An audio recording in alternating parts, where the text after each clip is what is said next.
Okay, hi guys. So I'm going to be showing you my website that talks about the importance of sports social work.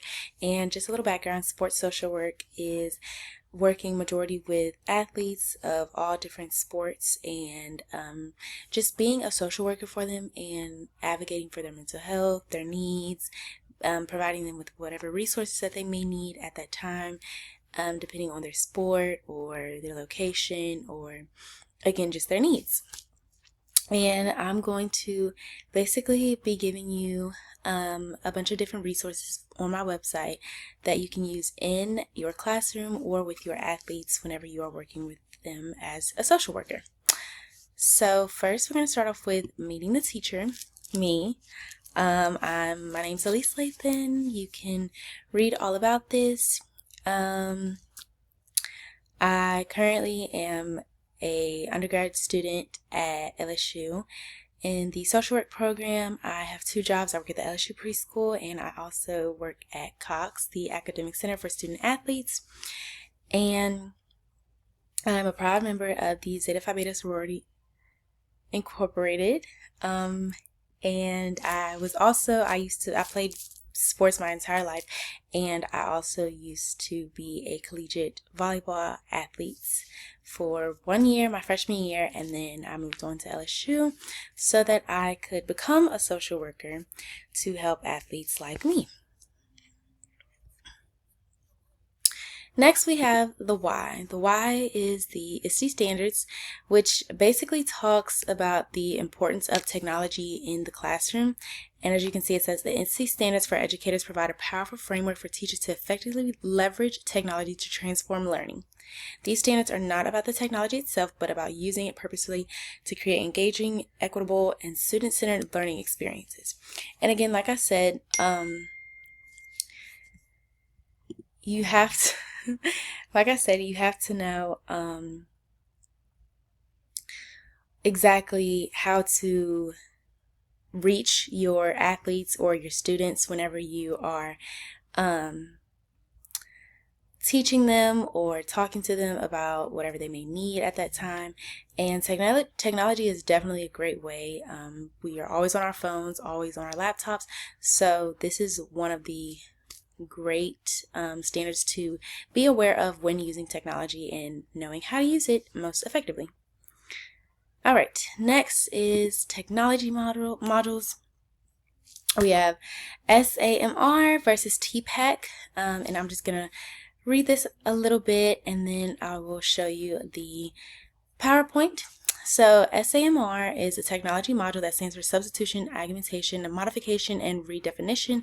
And TPAC is another technology module that stands for technological, pedagogical, and content knowledge.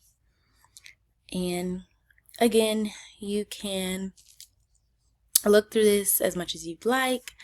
And it just gives like a breakdown on both technology modules and their principles, their outcomes, and their purpose. And yeah, so for example, TPAC focuses on teacher knowledge and SAMR focuses on learning transformation. So making sure that the teacher knows enough knowledge to transform the student and give them knowledge to be successful. And again, just doing that through technology, because sometimes we don't fully understand what someone is teaching us or what someone is trying to tell us through just talking to us. And sometimes technology or games or finding a innovative and a creative way to do that is awesome when you're, teaching people. And we're actually going to get into some exciting games that you can use in your classroom or with your students. So next we have future ready skills. Future ready skills are skills that help prepare students to be successful in a world that is continuously evolving by focusing on things like adaptability, group work, problem solving, creativity, and the smart use of technology. I think future ready skills are so important to be used in life, in the classroom, in jobs, everywhere, because again, things are always evolving and we most importantly need people who are ready to adapt, ready to work, and who can problem solve and just continuously create new and better things throughout Again, opportunities, jobs, whatever situation you may be in, just always creating and always, elevating whatever work you're working on. And here's just a little visual of creativity, critical thinking, teamwork, technology skills, and adaptability. All right, next we have resources. We have podcasting. I personally love podcasts. Podcasts are so fun to me, so exciting. And you can create podcasts for just about anything. You can create podcasts about what your favorite book is to read, how to be a successful teacher, how to be a successful social worker, how to reach and engage your students in the classroom, in and out of the classroom. You can create podcasts for so many different reasons, and this tab shows exactly how to create your own podcast. And then we have mobile apps. It's just an overview. And so the app that I chose to educate you guys on my website was a news app, and it just allows you to kind of stay aware about everything that's going on in the world or in current times.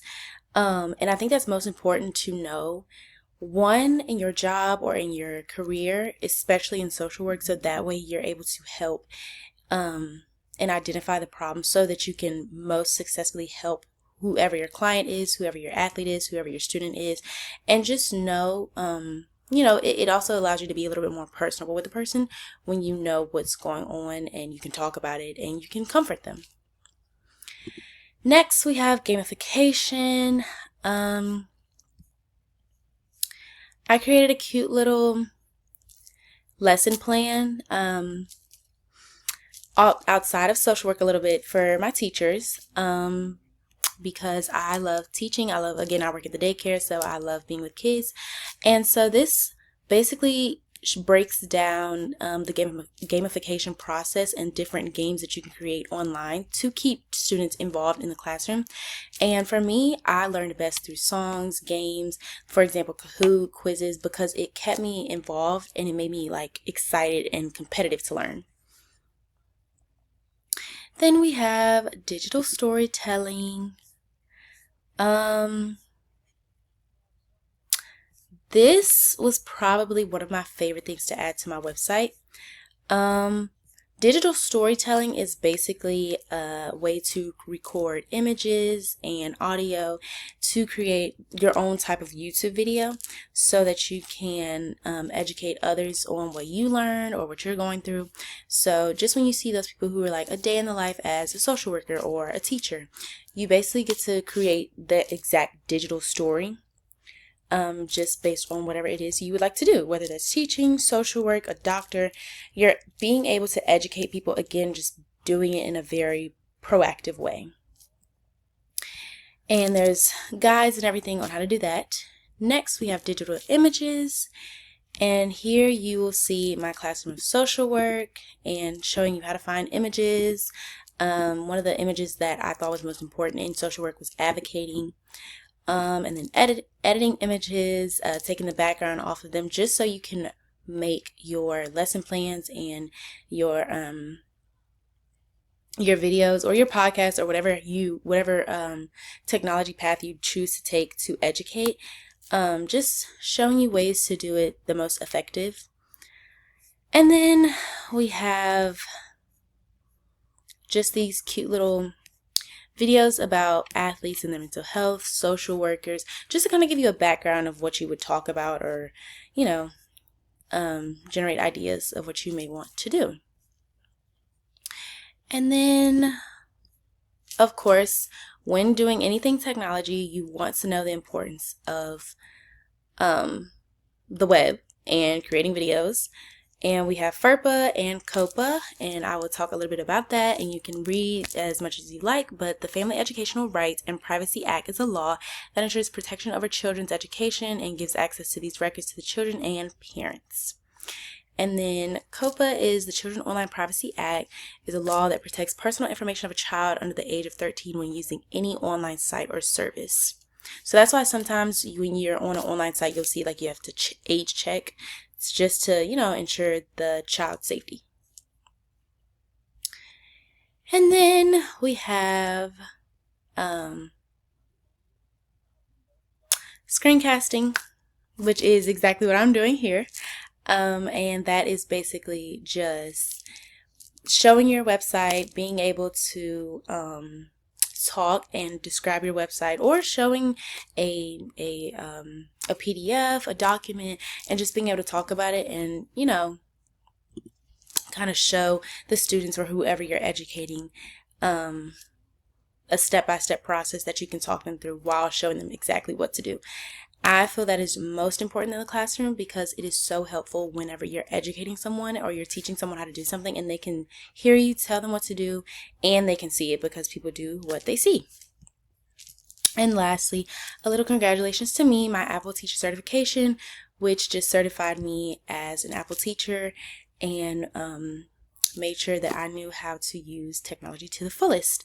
So here is my full website. Thank you guys so much for watching, and I hope you enjoyed.